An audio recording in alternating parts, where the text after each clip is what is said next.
بسم اللہ والصلاة والسلام علی رسول اللہ، اما بعد۔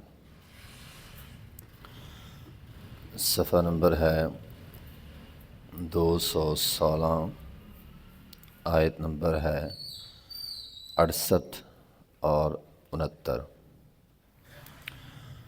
اعوذ باللہ من الشیطان الرجیم، بسم اللہ الرحمن الرحیم۔ قل یا اہل الکتاب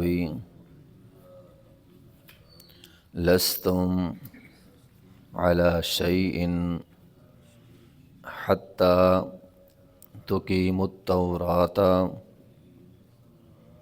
والانجیل وما انزل الیکم من ربکم ولیزیدن کثیرا منہم ما انزل الیک من ربک طغیانا وکفرا فلا تأس علی القوم الکافرین ان الذین آمنوا والذین ہادوا والصابئون والنصارى من آمن باللہ والیوم الآخر وعمل صالحا فلا خوف علیہم ولا هم یحزنون۔ قل یا اہل الکتاب، اے اہل کتاب، لستم علی شیء، تم کسی چیز پر نہیں ہو، حتیٰ کہ تقیموا التوراۃ، تم تورات پر ایمان لے آؤ، تورات کو قائم کرو، والانجیل اور انجیل کو، وما انزل الیکم من ربکم اور جو کچھ تم پر تمہارے رب کی طرف سے نازل ہوا، ولیزیدن کثیرا منہم، ان میں سے جو اکثر تھے انہیں زیادہ کیا ہے، ما انزل الیک من ربک، جو کچھ تیرے رب کی طرف سے نازل ہوا، یعنی قرآن کے معاملے میں ان میں سے اکثر لوگ طغیانا و کفرا، سرکشی میں اور انکار کرنے والے تھے۔ فلا تأس علی القوم الکافرین، فلا تأس، پس آپ نہ غمگین ہوں، علی القوم الکافرین، کافر قوم پر۔ ان الذین، بے شک وہ لوگ، آمنوا، جو ایمان لائے، والذین، اور وہ لوگ، ہادوا، جو یہودی بنے، والصابئون، اور بے دین لوگ، والنصارى، اور عیسائی، من آمن باللہ، جو ایمان لائے اللہ پر، والیوم الآخر، اور آخرت کے دن پر، وعمل صالحا، اور نیک اعمال کیے، فلا خوف علیہم، نہ ان پر خوف ہوگا، ولا هم یحزنون، اور نہ ہی وہ غمزدہ ہوں گے۔ قل یا اہل الکتاب، اے اہل کتاب، اہل کتاب نبی علیہ الصلوۃ والسلام کو یہودی آ کر یہ کہتے تھے کہ آپ نبی ہونے کا دعویٰ کرتے ہیں۔ نبی علیہ الصلوۃ والسلام نے فرمایا ہاں، اور ساتھ آپ یہ بھی کہتے ہیں کہ میں ابراہیمی ہوں۔ نبی علیہ الصلوۃ والسلام نے فرمایا ہاں، میں ابراہیمی ہوں۔ فرمایا آپ ساتھ تورات کو بھی مانتے ہیں؟ تو نبی علیہ الصلوۃ والسلام نے فرمایا ہاں، میں تورات کو مانتا ہوں۔ فرمایا تورات کو مانتے ہیں، ابراہیمی ہونے کا دعویٰ بھی ہے، انجیل کو بھی مانتے ہیں، تو یہ کام تو ہم بھی کرتے ہیں۔ ہم ابراہیمی ہونے کا دعویٰ بھی کرتے ہیں، ہم تورات کو مانتے ہیں، تو پھر ہم کافر کیسے ہوئے؟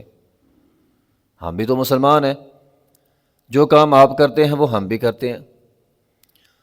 تو ایسا کریں، آپ ہماری تورات پر صحیح معنوں میں مکمل ایمان لے آئیں، ہم آپ کے قرآن پر لے آئیں گے، تو کام صحیح ہو جائے گا۔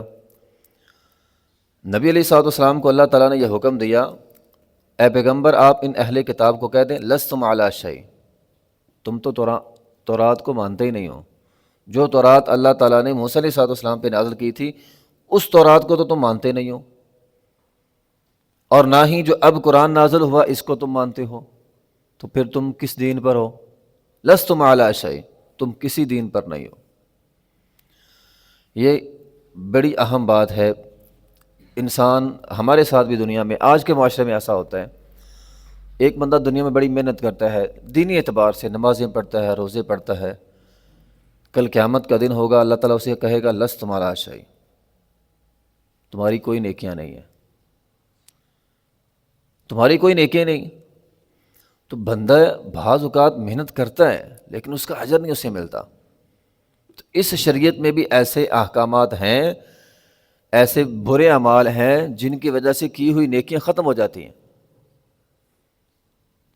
صرف نیکی کرنا کافی نہیں ہے، کام تو یہودی بھی کرتے تھے، اپنے آپ کو دین کے داعی سمجھتے تھے، سارے کام کرتے تھے، لیکن قرآن کہتا ہے لستم علی شیء، یہودیو تم کسی بات پر نہیں ہو۔ اس لیے صرف اعمال کرنا کافی نہیں ہے، اعمال کو شریعت کے مطابق کرنا ضروری ہے۔ قرآن کے اندر آتا ہے الذین ضل سعیہم فی الحیاۃ الدنیا وہم یحسنون انہم یحسنون صنعا وہم یحسبون انہم یحسنون صنعا۔ کل قیامت کا دن ہوگا، بعض لوگ اللہ کے حضور پیش ہوں گے، اپنے اعمال ہی ان کو نہیں ملیں گے۔ وہ کہے گا اچھا میں تو 40 سال نمازیں پڑھتا رہا، اور میری نمازیں کہاں ہیں؟ اس کے نامہ اعمال میں اس کی نمازیں نہیں ہوں گی، نامہ اعمال میں روزے کوئی نہیں ہوں گے، نامہ اعمال میں نیکیاں کوئی نہیں۔ اور بھئی میں تو اتنی نیکیاں کرتا رہا، ہے ہی کوئی نہیں۔ ضل سعیہم، اپنی نیکیوں کو، اپنی کوشش کو گم پائے گا، ملیں گی نہیں اسے۔ کیوں؟ درج نہیں ہوئی، کی تھی درج نہیں ہوئی۔ اب دیکھیں نا، محنت کرنے والا محنت کرتا ہے۔ اب ایک مثال کے طور پر ایک بڑا سارا لکڑی کا تختہ ہو، پھٹا ہو، ایک آدمی آتا ہے نشان لگا کے، اس نے کوئی چیز بنانی ہو تو نشان کے اوپر کاٹتا ہے اور بعد میں چیز بنا لیتا ہے، اس نے محنت کی، کامیاب ہو گیا۔ ایک بندہ آتا ہے، نشان بھی کوئی نہیں، کچھ بھی کوئی نہیں، آری اس نے پکڑی ہے، ادھر سے کاٹ دیا، ادھر سے کاٹ دیا، نیچے سے کاٹ دیا، اوپر سے کاٹ دیا، تو کیا ہوگا؟ محنت تو دونوں نے کی ہے، ایک کو ملا بالن، ایک کو ملی چیز۔ جو بغیر کسی طریقے کے اصول کے کوشش کرتا رہے گا، اسے بالن نہیں ملے گا، اسے اس کی مطلوبہ چیز نہیں ملے گی، ثواب نہیں ملے گا۔ تو محنت آپ کرتے ہیں تو محنت شریعت کے مطابق کریں گے تو اجر ملے گا، ورنہ محنت ہی ہے، آخر میں کل قیامت کے دن بالن ہوگا، ہباء منصورا۔ قرآن کہتا ہے ہباء منصورا، گرد و غبار ملے گی، نیکیاں کوئی نہیں ہوگی۔ وہ میری تو پہاڑ نیکیوں کا تھا، اللہ تعالیٰ فرماتے ہیں ہم نے گرد و غبار بنا کر اڑا دیا، کچھ نہیں ہے۔ نبی اللہ تعالیٰ فرماتے ہیں ومن اراد الآخرۃ وسعى لها سعيها وهو مؤمن فاولئك كان سعيهم مشکورا۔ بندہ نیکی کرتا ہے، آخرت کی نیت ذہن میں ہو، نیکی کا اجر ملتا ہے، آخرت کی نیت ہی ذہن میں نہ ہو تو اجر ہی نہیں ملتا۔ تو بہت ساری باتیں ہیں، صرف سنت پہ، ایک تو ہے نیکی سنت کے مطابق ہو، پھر نیکی کے اندر آخرت بھی شامل ہو، اور نیکی کے اندر اخلاص بھی شامل ہو۔ بھی شہید بندے کی شہادت قبول نہیں ہوتی بغیر اخلاص کے، اس نے جان دی ہے، جان دینے سے بڑھ کر کیا نیکی ہو سکتی ہے؟ اس نے جان دی ہے، فرمایا نہیں قبول۔ نبی علیہ الصلوۃ والسلام نے فرمایا 2 قسم کے لوگ ایسے ہوتے ہیں، ویسے تو حدیث میں 4 قسم کے ہیں، 2 قسم کے فرمایا ایسے ہوتے ہیں، ایک بندے کو اللہ نے علم دیا، مال دیا، علم کے مطابق عمل کرتا ہے، مال خرچ کرتا ہے۔ فرمایا سب سے بہترین لوگ یہ ہیں، سب سے بہترین لوگ، علم بھی ہے، مال بھی ہے، مال بھی خرچ کرتا ہے، علم بھی لوگوں کو دیتا ہے، فرمایا سب سے بہترین لوگ ہیں۔ نمبر 2، فرمایا علم بھی کوئی نہیں، مال بھی کوئی نہیں، نہ علم ہے نہ مال ہے، لیکن نیت ہے اگر مجھے علم اور مال ملا تو علم کے مطابق عمل کروں گا، مال خرچ کروں گا، فرمایا اس کو بھی اس کے برابر اجر ملتا ہے۔ یہ ہوتا ہے اخلاص۔ اور اگر اخلاص نہ ہو، علم بھی ہو، مال بھی ہو، سارا کچھ کرتا رہے، اخلاص ہی کوئی نہیں، تو سارا کچھ ہباء منصورا بنا کے اللہ تعالیٰ اڑا دیں گے۔ ٹھیک ہے، نبی علیہ الصلوۃ والسلام سے ایک بندہ آیا، اس نے سوال کیا اللہ کے رسول، ایک بندہ یہ چاہتا ہے کہ میں نمازیں پڑھوں، مجھے ثواب بھی ملے اور شہرت بھی مل جائے، لوگ مجھے نمازی بھی کہیں، میں حج کرنے جاؤں، واپسی آ کر لوگ مجھے حاجی بھی کہیں۔ ایک تو نا آپ ویسے کسی کو کہتے ہیں، کوئی بندہ عمرہ کر کے حج کر کے آیا، آپ اسے اپنی طرف سے حاجی کہتے ہیں، یہ اور بات ہے۔ ایک ہے اس کے دل کے اندر، نفس کے اندر یہ خواہش پیدا ہوگی کہ لوگ مجھے حاجی بھی کہیں، تو وہ یہ چاہتا ہے کہ لوگ مجھے حاجی کہیں، تو جو یہ چاہتا ہے لوگ مجھے حاجی کہیں، لوگ مجھے سخی کہیں، لوگ مجھے عالم کہیں، لوگ مجھے فلاں کہیں، لوگ مجھے نمازی کہیں، فرمایا ثواب بھی چاہتا ہے، پوچھا سوال کیا، ثواب بھی چاہتا ہے اور چاہتا ہے کہ میری شہرت بھی ہو، فرمایا اس کے عمل ضائع ہو گئے، اس کا کوئی عمل نہیں ہے۔ تو یہ ہے لستم علی شیء، فرمایا تم کسی چیز پر نہیں ہو، حتیٰ تقیموا التوراۃ والانجیل، حتیٰ کہ تورات کو قائم کرو، انجیل کو قائم کرو، وما انزل الیکم من ربکم، قرآن پر صحیح معنوں میں ایمان لے آؤ، ولیزیدن کثیرا منہم ما انزل الیک من ربک طغیانا وکفرا، لیکن ان میں سے اکثر لوگوں نے اس بارے میں جو قرآن نازل ہوا تھا، ما انزل الیک من ربک، قرآن کے معاملے میں طغیانا وکفرا، سرکشی کی اور کفر کیا، ایمان نہیں لے کر آئے۔ فلا تأس علی القوم الکافرین، بس اے پیغمبر آپ مایوس نہ ہو، ان کافروں کا انجام بہت برا ہوگا۔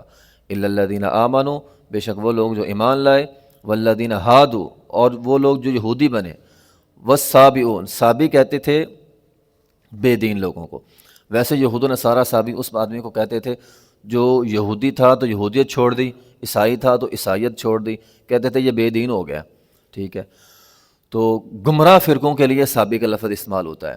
تو جو بھی گمراہ فرقہ ہے، والنصارہ یا عیسائی ہے، جب تک وہ من آمن باللہ والیوم الآخر، اللہ پر ایمان نہیں لاتا، آخرت پر ایمان نہیں لاتا، وعمل صالحا، نیک عمل نہیں کرتا، فائدہ کوئی نہیں۔ تو ایمان کے ساتھ عمل صالح ضروری ہے۔ بعض لوگوں کا خیال ہے نا ہم مومن بن کے لا الہ الا محمد رسول اللہ پڑھ لیا کامیاب ہو گئے، نہیں، ابھی کامیابی مکمل نہیں ملی، آپ کامیابی تک نہیں پہنچے۔ صرف ایمان لا کے بندہ کامیابی تک نہیں پہنچتا جب تک وعمل صالحا نہ ہو۔ قرآن میں جہاں اس طرح کی بات آئی ہے ساتھ عمل صالح بھی ہے، قرآن میں کسی جگہ نہیں ہے صرف ایمان لے آؤ کامیاب ہو جاؤ گے۔ ہاں آپ ایمان لے آئیں، مسلمان ایمان کے دائرے میں آ جائیں گے، اس کے بعد ساتھ عمل کریں، آپ کا ایمان مکمل ہوگا، آپ کا ایمان بڑھے گا، اور جس کا ایمان بڑھتا ہے، ایمان مکمل ہوتا ہے، وہ بندہ کامیاب ہو جاتا ہے۔ لیکن ایک بندہ عمل صالح کرتا، ایمان نہیں ہے، اس کے عمل قبول نہیں ہوں گے۔ ایمان بنیاد ہے، عمل صالح تقویت دیتے ہیں، ایمان بنیاد ہے۔ نبی علیہ الصلوۃ والسلام کے زمانے میں بہت سارے لوگ ایسے تھے بڑا صدقہ و خیرات کرتے تھے لیکن ایمان نہیں لے کر آئے، فرمایا ضائع ہو گئے ان کے اعمال۔ ایمان بنیاد ہے، ایمان کے ساتھ عمل صالح ہوگا تو بندہ جو ہے وہ کامیاب ہوگا۔ فلا خوف علیہم ولا هم یحزنون، نہ ان پر خوف ہوگا، خوف کس بات کا؟ دنیا چھوڑنے کا کوئی خوف نہیں ہوگا انہیں، ولا هم یحزنون، کوئی غم نہیں ہوگا، غم کس بات کا؟ آپ نے بڑی محنت کے ساتھ مکان بنایا، آپ کو مکان بیچ کر کسی اور جگہ جانا پڑ جائے تو ایک غم لیتا ہے، یار میں اتنے عرصہ فلاں جگہ پہ رہا، اب نئی جگہ پہ آ گیا ہوں، غم ہے۔ تو جنت میں جا کے انہیں کسی قسم کا غم نہیں ہوگا کہ ہم دنیا چھوڑ آئے، ہم یہاں آ گئے، اللہ تعالیٰ اتنی نعمتیں دے گا، غم سارا بھول جائے گا۔ فلا خوف علیہم ولا هم یحزنون، نہ ان پر خوف ہوگا نہ ان پر غم ہوگا۔ وآخر دعوانا الحمد للہ رب العالمین۔